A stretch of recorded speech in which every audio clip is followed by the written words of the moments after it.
Hi, everybody. It's Doc Sports, and we're back with Doc's Daily. It is Wednesday, December 29th. Where has December gone? 2025. And we're back with the original crew. Monday, we had a really good show. Bunch of winners, including a nice little parlay in the NHL that paid off. And, Nick talked his home city Bulls right into an outright win. Thanks for that. They were going to get blown out. So, whatever Nick says about the Bulls, we're going to have to go the opposite. He's too close to it. He's too close to the situation. Now you guys are learning. But it's a huge day as we're just a week and 3 days out from the Super Bowl. So a lot of people still, in the betting world, still trying to wrap up their football season. But this is the time we ramp up basketball, and we're going to do just that. Before we do so, make sure you get in on that free 60 offer. DocSports.com/free 60. All new customers get that free 60 account. And of course, if you're an existing customer, we got some big plays today. And like and subscribe. So if you're an existing customer, I've got a 7-unit play as a daily player prop, 6-unit in college hoops. Griffin, what do you have for today? I have no top plays rolling out today. Everything's lower card, under four units plus, but I do have a selection on every slate going into today besides NBA. But with that being said, I have a phenomenal free play on the NBA side of things that I do want to jump into, Craig. All right, let's before we do so, Nick, what do you have? Any top plays today? Yeah, we got a big 6-unit college basketball game going off at 9 p.m. Eastern Standard Time. We had a 2-0 sweep yesterday for plus 600, and we're on an absolute tear in college basketball. Over my last 22 selections, we're 16-6 for plus $5,200. So make sure to head on over to DocSports.com and check out today's best bets. All right, so that's what we have for our best plays. And of course, we always like all these plays that we're giving out, but they're just lesser units. I always say free plays are like 1 and 2 unit type plays for me, and I'm probably you guys the same. Yeah. Every once in a while, it'll be late information, so we don't give it out because we've already released all of our plays for today. So sometimes we come at 1 o'clock, we've already released our plays, we get some information, might be a little stronger. But remember, the top plays are always for our subscribers. So make you go over to DocSports.com and get in on those. Okay, NBA, got some news yesterday. De'Aaron Fox sounds like he wants to be traded, and they are open to trading him. The Sacramento Kings, I guess his preferred destination. I cannot believe this, but they're saying the San Antonio Spurs. He said he wants a win-now team, and I don't know if that's a win-now team. I was a little surprised. What are you guys' opinion as far as betting? Because obviously the Kings play tonight as a favorite. What is your opinion on, when a player says that, do you back off the game, Nick, or does that affect your opinion one way or the other? I think you go right at the game, honestly, on the other side. There's going to be a lot of commotion in that locker room, especially if he wants to be traded. He clearly doesn't want to be there. And this value, you got to look at the Philadelphia 76ers now on that spread as well. I think it's sitting at a plus 9.5. So, there's some problems and some drama in the Kings locker room. So I would lean towards going the other way. That's the value in this game, especially if he wants to get out of Sacramento here, Craig. Yeah, Sixers win a back-to-back. Nice win against the Lakers. Anthony Davis went out, I believe, in the first quarter. So kind of hold that with a grain of salt. Once again, Bronny James gets in, and J.J. Redick kind of threw him under the bus that he did not play so well. Nick, is it time that we kind of put a fork in the Bronny Jr., playing time for the Lakers? I think it is. I mean, they're just doing it for the views. You see in the Lakers fans, they just want to see Bronny in there as well, especially when they get blown out any game. Bronny is definitely coming in that game, but I think it's short-lived here. He's got to go back in the G League and build himself up as a player. Yeah, I was watching USC the other night. They got a nice little team. They lost to UCLA in a rivalry game. I was thinking, Bronny would be their best player this year, and he'd be featured. I think he'd be a lot better off would have stayed in college, and he probably would have. He ain't going to make what does he make, like $4 or $5 million a year? He's not going to make that, but he would have made $1 million plus, I'm sure, in NIL money. So, all right, but let's talk betting. Griffin, why don't you kick us off here in the NBA? What do you like as a free selection here for our Docs Daily subscribers here? Absolutely, Craig. And this isn't obviously the game of the year type of situation. I mean, it's the Raptors at Washington, but I really like this play. Raptors, anytime that this team is on the road and they are a favorite, they're one of the best covering teams in the NBA. And you look at this current standings of this matchup, both of these teams are both pesky, fast, up and down the court type of teams. But when you look at Washington right now, across both offensive and defensive ratings, I mean, they are absolutely brutal. They're nearly dead last in the NBA. On top of that, this team, they have now lost 14 games in a row. On the other hand, you have Toronto coming in with steam. They are 3-19 on the road. Again, as I mentioned, this is that team that on the road, if they're laying points, they're usually a go. Right now, 6-4 in their last 10 games on a 4-game winning streak. I absolutely love Toronto in this spot. They have a better offense. They have a better defense. And I think they win this game in the paint on rebounds. They're currently sitting at 9th in the NBA across offensive rebounds, which I think that's going to be detrimental to Washington, as they cannot get rebounds to save their life, sitting at 17th in the NBA. So, Craig, in this matchup, I'll be laying the 5.5 points with the Toronto Raptors in this one. Yeah, I don't know what Washington's doing. Like man. I mean, when they went and got Jordan Poole, I was like, he had a lot. I mean, we saw what he did in the championship run that year. He was really good. The next year, of course, the whole Draymond Green fight just kind of disrupted him and the team. And at times he's good, but it's like they have no clue when he's going to shoot the ball or not. I mean, sometimes he'll come down and shoot 5 in a row and they don't pass up 3 open shots. I just don't know what they are doing there. I like several of their key or their contributors. I think could be trade deadline guys. It's not like they're superstars that are going to make a huge run, but at this point you're looking at adding, like rotation type players. And I think Washington could have a couple of those guys. I mean, Washington just need draft picks because they're not anywhere close to winning. And Toronto, on the other hand, a little disappointing, don't you think? I mean, for us bettors, they've been good, but they have been disappointing. I thought this team could be fighting for the 8th, 9th, 10th spot in the playoff hunt in the East. Yeah. I'm not sure that's the case now. No, Craig, I agree with you as well. The Raptors, they just haven't performed to the expectations that we expected them going into the season. But having said that, this team is still building a foundation. So when it does come down to the trade deadline, I think they need to make a couple critical moves, especially a couple shooters on the offensive side, to really diagnose this team and get that efficiency rolling here on the offensive side. I think that's the biggest issue right now for this Toronto Raptors team, Craig. Well, Toronto's always a tough place to go. Everybody knows that. I mean, to go at Toronto, no team is like, hey, sign me up for a Toronto road trip. It's just not. It's hard to get into. It's not a fun place for teams to go, and thus they usually are really good at home. Hasn't necessarily been the case. They've actually been a little better road team this year for us bettors. All right, Nick, what do you like in the NBA for your free selection today? Yeah, let's look at the Detroit Pistons and the Indiana Pacers here. The Pacers are currently coming in. This line is -7 here tonight against the Pistons. Pistons just got crushed against the Cleveland Cavaliers there, 110-91. I was actually on the Detroit Pistons there. Thought they were going to end up covering that one, but the Cavs looked like their old selves in their last game against the Pistons. But the game before that, they lost to the Magic as well on the road. They're on a 2-game losing streak here for the Pistons. They have to face this Indiana Pacers team, who's a good ball club as of late. They are 8-2 in their last 10 games. And at home this season, they are 12-7. Just beating the Spurs. They're coming back off that Paris trip. They beat the Spurs in their last game, 136-98. They're not just winning games. They're beating teams by margin here over the stretch of this last month. The line opened up at 5.5 for the Indiana Pacers. I would still lay the points here, as I just think the Pacers are outplaying and beating down teams by a margin here. The Pistons did not cover in the last game that I had them with the Cavs. I think they struggle here on the road, as they lost 2 here. It could be 3. And I think the Indiana Pacers end up covering this game and winning by double digits here tonight. Pistons most improved team in the NBA this year. Obviously, last year we were about this time, right, was when they had that really long losing streak, 19, 20 in a row. And now you look at this year, they're in the playoff hunt. And they really didn't add a whole lot. Like, usually if a team does that, they've made a ridiculous, maybe offseason free agent pickup trade. It's really the same cast of characters. They're just playing a little better basketball. And the Pistons remind me of this Pacers team a little bit, the way they play. I mean, Cunningham is kind of like a poor man's Halliburton. Maybe he doesn't shoot as well from the 3, but he's much better in the lane. I think it's going to be a good game. I kind of lean the other way, the Pistons.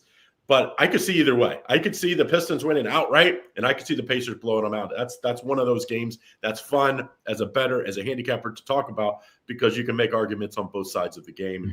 And thus, that's why this line, I think it opened to 6.5, and I think it's in that 5.5. Might even go down to 5. I see some action on the Pistons out there. So interesting game there. My free play going to be on the Cavaliers. You just talked about it, Nick. A team that they lost 3 in a row. And then they bounced back, and it was, Detroit had been playing pretty good, and they absolutely tore them apart. It was like the Cavs kind of turned back what they were a couple of weeks ago when they kind of ended that streak when they beat Oklahoma City at home in Cleveland. And then when they went on the road to the return game, Oklahoma City got absolutely trounced. They kind of maybe put them into a tailspin, but one of those games they missed 2 free throws that could have won the game late. So, sometimes that just happens. I like the Cavs minus 7.5 here. The Heat, we didn't talk about Jimmy Butler. Obviously, that whole trade talk's 3rd suspension in a month now.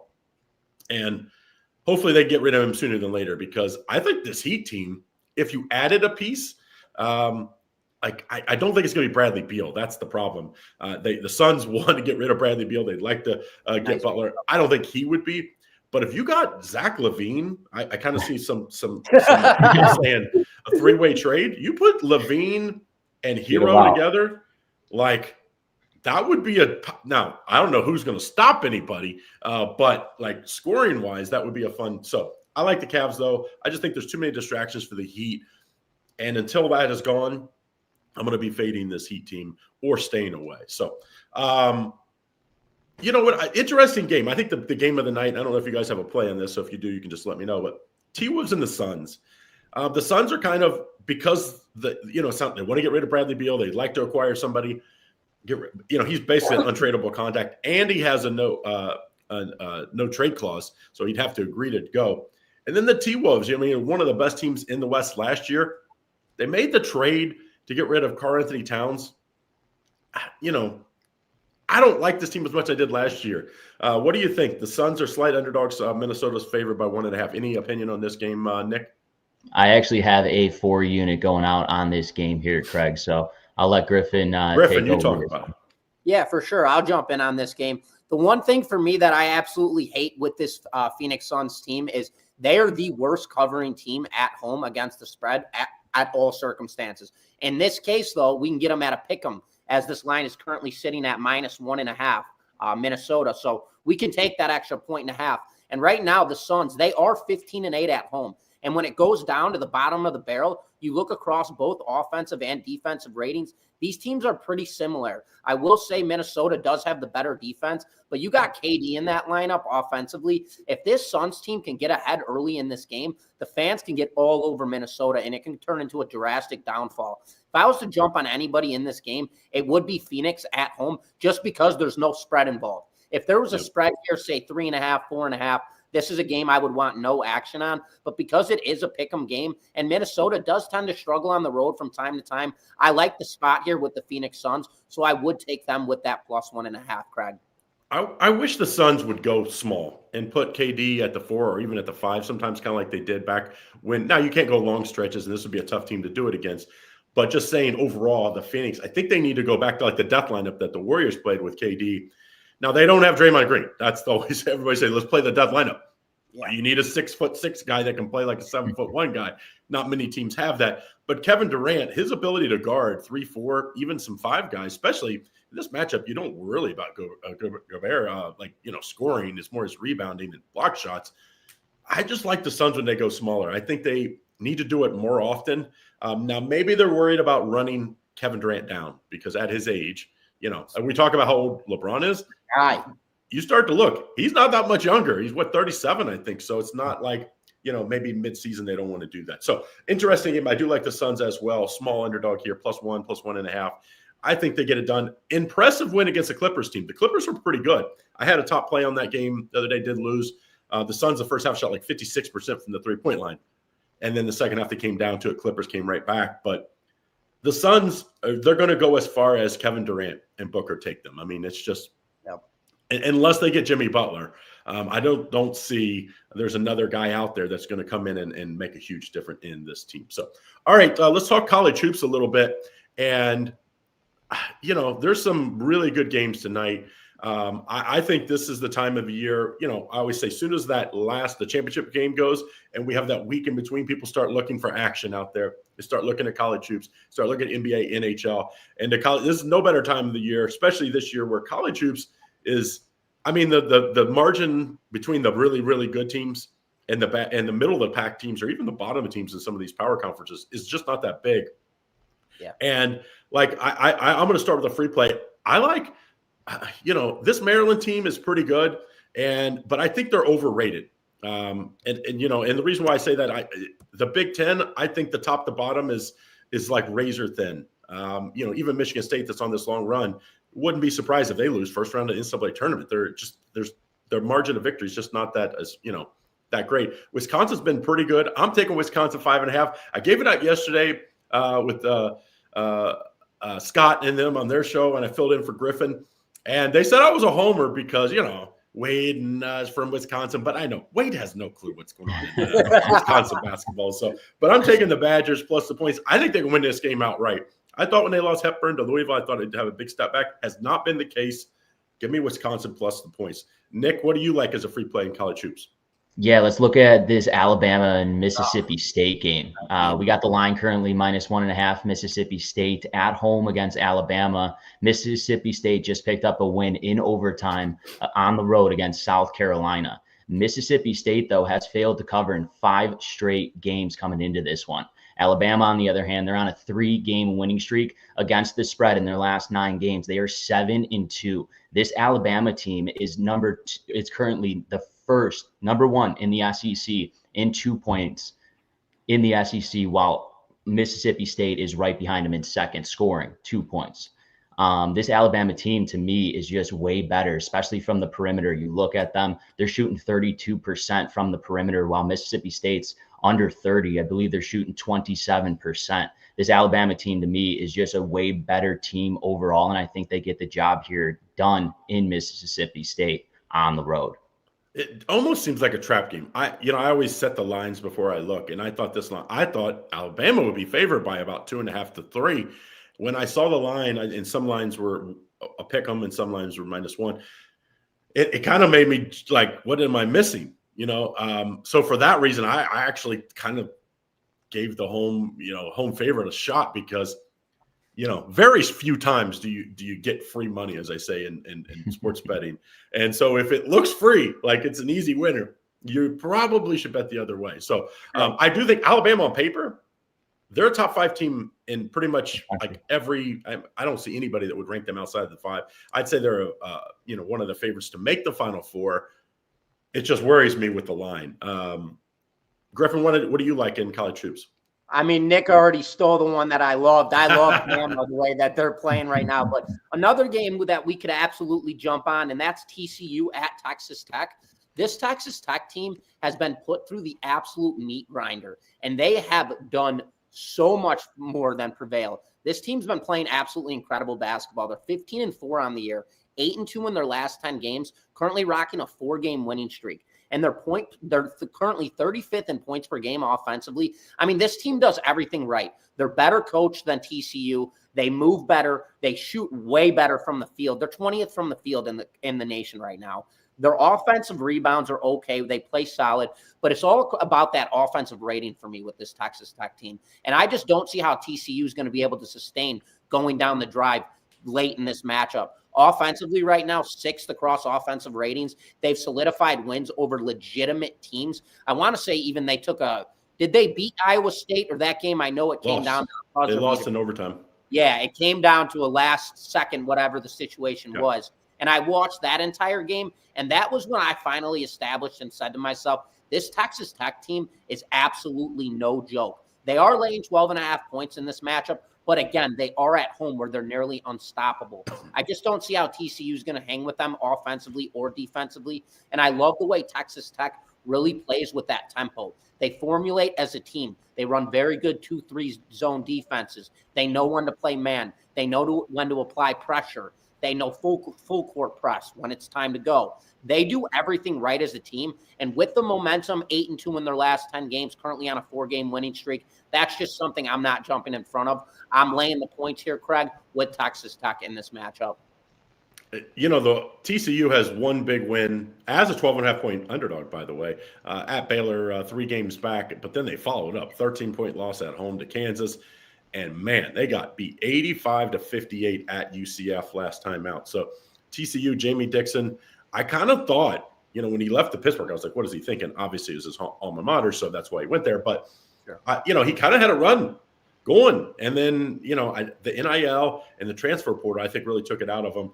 And this is a year where I think they're just hoping to get to the NIT type. But the Big 12 is tough. The Big 12 is like no joke. Any team, I mean, we've seen UCF stay right with Kansas for most of the game. I think it was last night, right? So it's like anything can happen. I do think this is a better TCU team than their record indicates, but they're really struggling right now. So I can see why you like them, Texas Tech. One last game, guys, I want to get your opinion on. Sure. This is a situation for Auburn.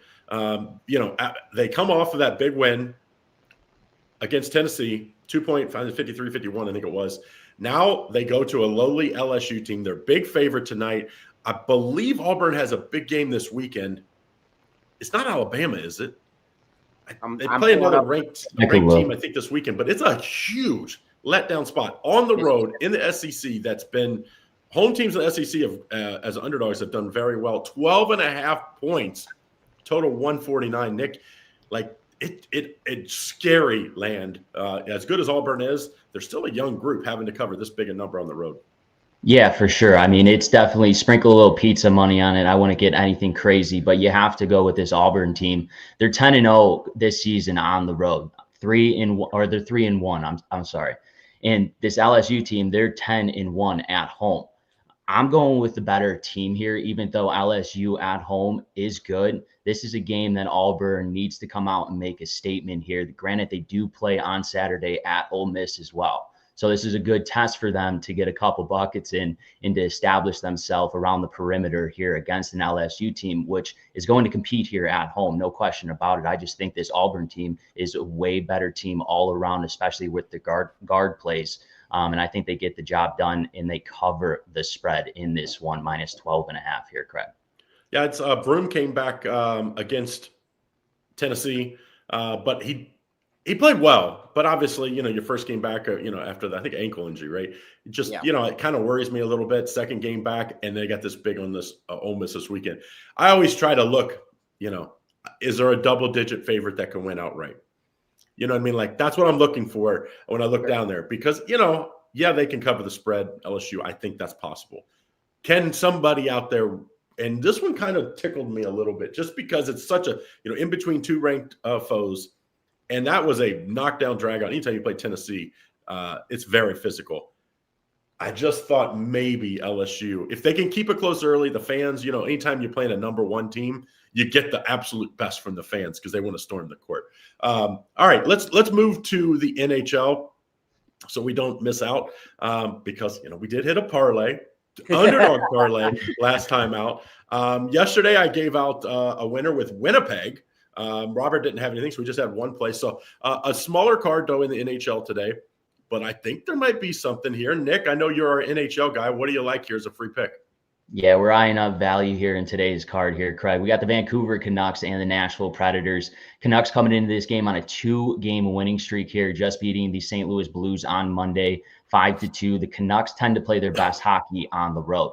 They're 13-7-4, while the Predators, they do play good at home as well with a solid record of 12-8-3 here. Nashville in their last 10 games are 7-3, but they just got their 5-game winning streak snapped to the Ducks by a score of 5-2 in that one. Nashville defense has been letting up way too many goals here. They are averaging just under 2.4 goals allowed per game, but over this course of the past month, they're around 3.5, which is almost 4 goals. Not good on the defensive side. Nashville plays better here at home. I just think all the value is on the Vancouver Canucks on the road where they play their best hockey at odds of +125, Craig. All right, I got an underdog for you as well. So it worked the other day. How about a little parlay? Tell me what you think of this play. I like LA here plus 120. It's sneaky because, Florida, the champs, I thought this line should be like minus 160, minus 165. When it showed up in that minus 140s, it made me think the LA was alive just like I thought they were going to be. I think LA has a chance here to steal a road win. And I think they already won the first matchup, right? This is the second matchup. So it's like I think they can, and I think LA is a legit shot to go far in the playoffs. What do you think of LA today? I have a premium selection on that, but everything that you said is absolutely correct, and I would agree with you there. I'll pass it to Griff. So let's go a little parlay action. 2 underdogs, Kings, Canucks, and anything you want to add a third team here, Griff? Yeah, I do actually. I think we got a real good spot play here with Toronto. Last time they played Minnesota, they lost that game 2-1. Toronto is currently on a 2-game losing streak, and Minnesota is just 4-6 in their last 10 games coming off of a win. This is a phenomenal spot play. Toronto is make or break right now. They need to. They play very good at home with a record of 19-10. Minnesota, on the other hand, I can't take anything away from them on the road with an 18-5 record. But having said that, this is a revenge game in my eyes. Toronto, they're always aggressive. I mean, that's another team that you just don't want to go to Toronto to play. It's just one of those arenas you just don't want to be there. You're off the grid. You feel like you're playing in Hawaii. It's another one of those circumstances. They have the better offense in this matchup. They have the better defense in this matchup. And Minnesota typically is always a defensive standout. So 2 things that I do like in this play. I like the Maple Leafs here on the puck line on a revenge game, bounce back after 2 losses straight. And I also like that total play sitting at an under. It's currently sitting at 5.5. I could see this game landing on a 3-1 final, a 4-1 final. And I see the under in this play. And as well as I mentioned, great spot here for Toronto. I have no issue laying the puck line with them for a plus value play. All right, there you go. So now we have 3 NHL plays, maybe a little sprinkle, a little parlay action. All right, so like when we talk NHL, I always say I swing for the fences in the NHL. Like I just feel like, the best teams, it's kind of like baseball, where the best teams are still going to lose a lot because they play a million freaking games, and you have back-to-back. You have where you play, backup goalies get to play. Imagine if the backups in the NBA got to play as much as the backups in the NHL play, because obviously the lines get them more often, but the backup goalies are such a big play. So there you have it, NHL. Let's talk a little. Soccer. Does anybody? We threw out a soccer winner yesterday. Anybody in the comments?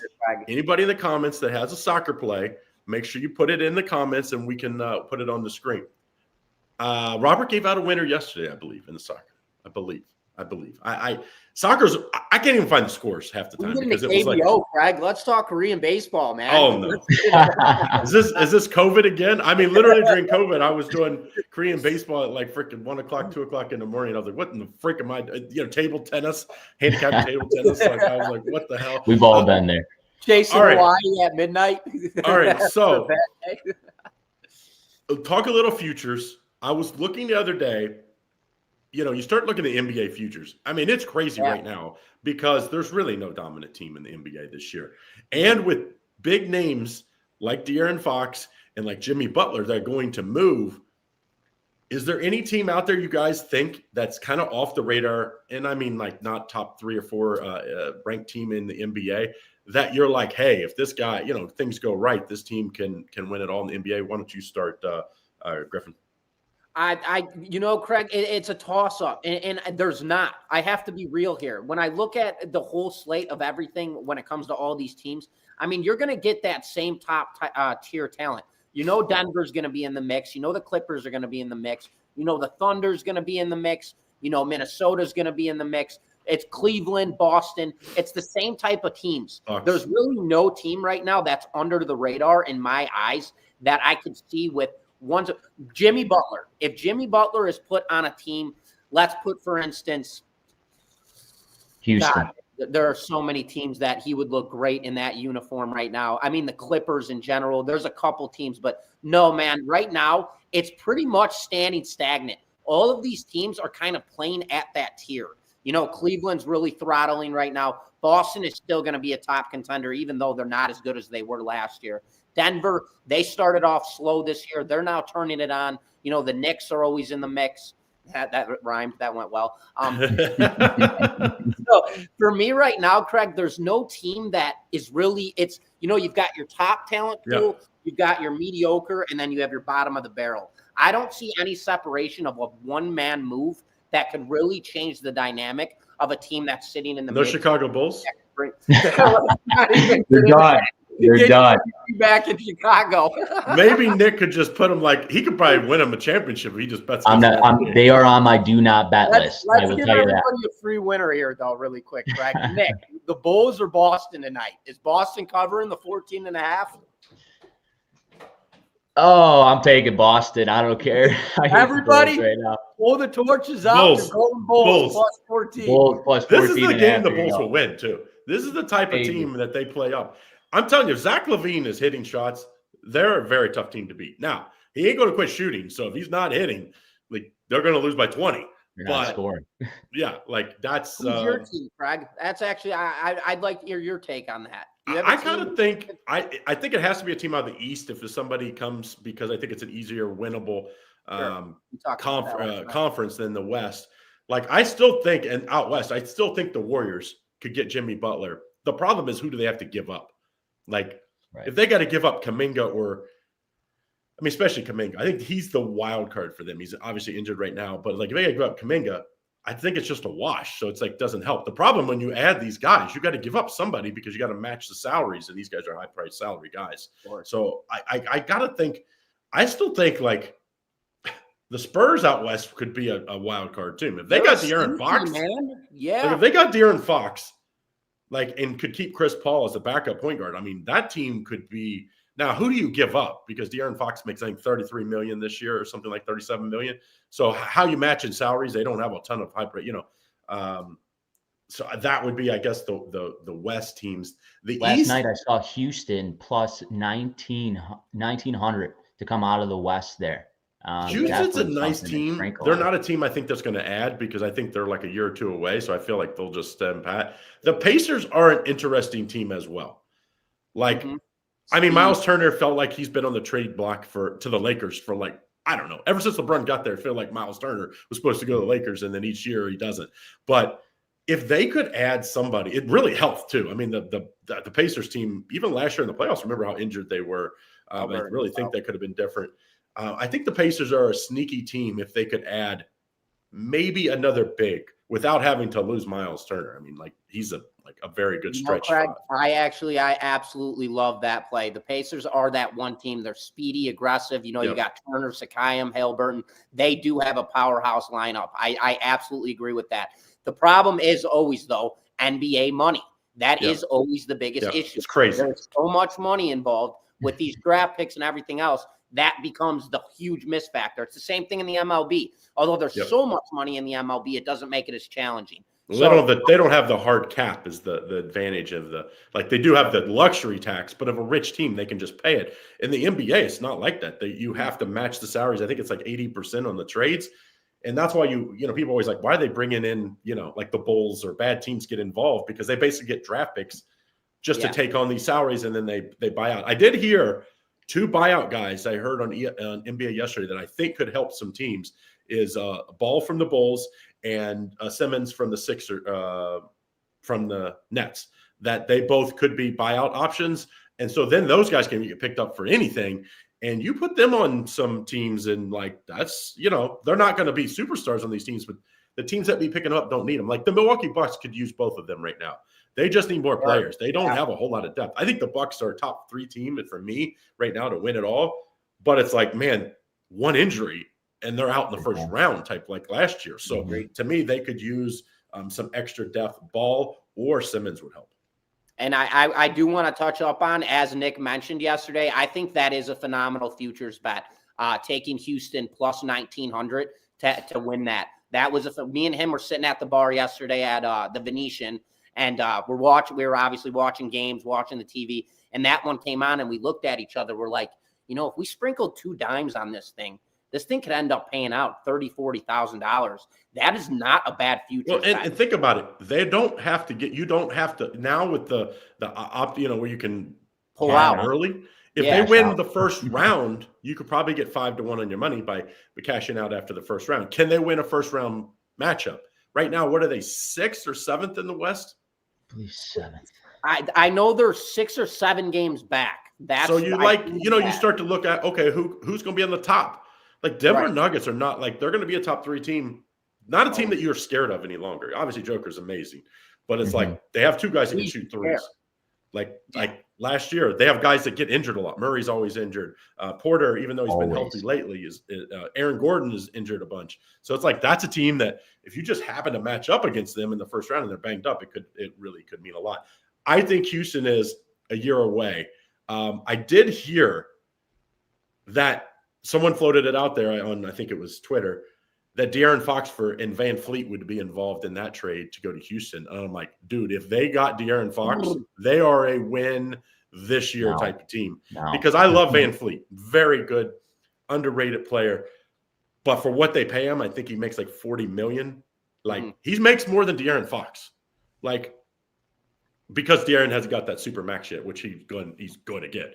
But like, that would be an unbelievable matchup. Now, obviously, to get De'Aaron Fox, you're going to have to give up more than Van Fleet. You're going to have to give up some draft capital or maybe another young player. And the key is, can you trade without basically giving away your best players? Because if you're just getting the best player for best player, or do you simmer down and give it 1 to 2 more years and let your foundation keep building and get better together as a team and go the other way and build and save money? When you trade, it's like you can win sooner, obviously, but you somewhat trade your future away. I mean, look what the Rams did for the Super Bowl. Yeah, they've been good the last few years, but they basically couldn't win it because they gave away the first round picks to get, Stafford and then what was the pass rusher they got from Denver? Von Miller. In that same year, they had to give up like all their first round draft picks for like 4 years. And now, granted, they've done an amazing job in the draft, and that's good franchises in both NFL and NBA aren't as worried about giving up first round draft picks because they feel like they're good at getting, hitting on lower, second round guys like the Heat. The Heat, like they can't hit first round draft picks, but man, second round draft picks, they are, or late mid first rounds, they're unbelievable. The Heat would be a team. They need somebody. They need one guy. Tyler Hero is an absolute stud, especially from the arts. You get one more shooter on that side. Dude, are you kidding me? Watch Fox go to Miami. Jimmy Butler's killing him out. He's killing him I never understand why guys want to stay in the West. If I'm De'Aaron Fox, I'd be like, dude, get me to the East. Because let me go ball. Like the top 3 teams are good, yes. But look, the Knicks, look where they went last year, and they were not that great a team. Look how far they went last year. If they were in the West, they'd have been out in the first or second round. I mean, I know people other than Miami, it's like maybe Atlanta because it's not super cold there. Where you want to go, Orlando, I guess. You don't want to be in cold cities, But if I'd like to be in Miami, no income tax, it's warm. I mean, you got to deal with Pat Riley because he's kind of, obviously. He's an issue. Yeah. Like people think he's a positive. He's a negative because guys do not want to go like, I'm going to be honest. Guys want to, the superstars want to call the shots now. Like that's just the facts. Dude, he's got a rule. If your body is under 10% body fat, you're not allowed to play. So these guys, the conditioning that he puts this team through is absolutely hell. And this just came about. I was unaware. They went public. What's up with that Padres? I'm not that guy, but I am a White Sox guy, just not last year. Or jump ship. Coming year. Do not get me started with our 23 losses in a row, man. Worst in the history. He gave up. Dude. Last year, it ruined him. Ruined me, right. We're Padres today. We're Padres today. The hell with it. I like All right, so let's wrap up. We did have some nice plays today. Let's wrap it up. We'll be back tomorrow. Me and Nick, is it? And then August, I think, is going to maybe be on tomorrow if he's healthy. Yeah. And then these two with August on Friday. If August is healthy, August is a little under weather, so hopefully he's back. If not, you might just see me tomorrow again or Friday again too. So all right, we have a blast with you, man. Come on. All right, so these guys are in Vegas, for a week and a half? About a week, yeah. All right. So it's 50-50 if we see both of them tomorrow or the next day, because we'll ask. We'll see what happens in Vegas stays in Vegas. We'll get Guy, I would say we'll have Guy bail you out, but Guy might be with you, so that might be a problem. So we'll get Wade or Doug on the horn just in case. Guys, thanks again for everybody giving out the free picks. Don't forget, go over to Doc Sports to get in our best bets today. I've got a 7-unit play in the NBA player prop, which is rare, and a 6-unit in college hoops. I know, Griffin, you don't have any top plays today. You've got some good underneath plays. And then, Nick, you have a college basketball 7-unit or 6-unit today? 6-unit going off. Okay. So if you're new, go over to DocSports.com/free60 to get the $60 free account. It's $30. You can go get any of the one top plays or use that on a longer term pass, whatever you like, but it's a free 60 use as you want. If not, of course, you can go to the grid if you're an existing customer and make sure you get in on all the winners. All right, guys, have a great Wednesday. We'll see you back again on Thursday, 1 o'clock Eastern Standard Time.